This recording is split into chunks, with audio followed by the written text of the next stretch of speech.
கோவை மாவட்டம் நல்லிகவுண்டன்பாளையத்தில் உள்ள ஜோதிடர் தெய்வசிகாமணி புது முயற்சியாக திருக்குறளை ஓலைச்சுவடியில் மறுசுவடியாக்கம் செய்யும் பணியில் மும்மரமாக ஈடுபட்டு வருகிறார்.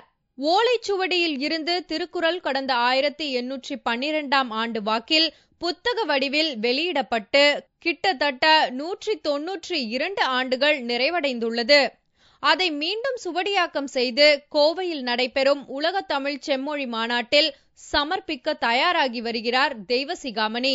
நான் ஜோதிடம் பார்க்கும் பொழுது ஓலைச்சுவடிகளிலும் கம்ப்யூட்டர் ஜாதகம், ஓலைச்சுவடி ஜாதகம், எழுதப்பட்ட ஜாதகங்கள் இவைகளெல்லாம் வரும்.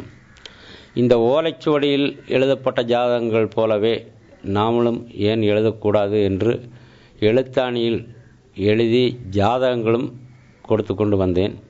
1330 குறள்களும் அதனுடைய விளக்கங்களும் எழுத வேண்டும் என்று எனக்கு இந்த 2 வருட காலத்திற்கு முன்பே தோன்றியது.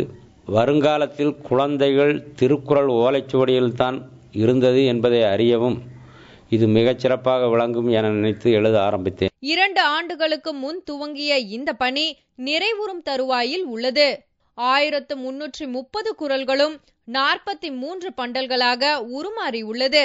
இப்பொழுது கோவையில் நடக்கும் செம்மொழி மாநாட்டில், உலகத்தமிழ் செம்மொழி மாநாட்டில் இதை வழங்குவதற்கு பரிந்துரை செய்து அதிகாரிகளிடம் விண்ணப்பித்துள்ளேன்.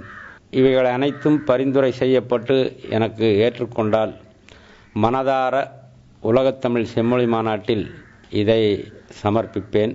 இந்த ஓலைச்சுவடிகள் புதுப்பிக்கப்பட்டு பழமைக்கும் பெருமைக்கும் முக்கியத்துவம் தரப்பட வேண்டும்.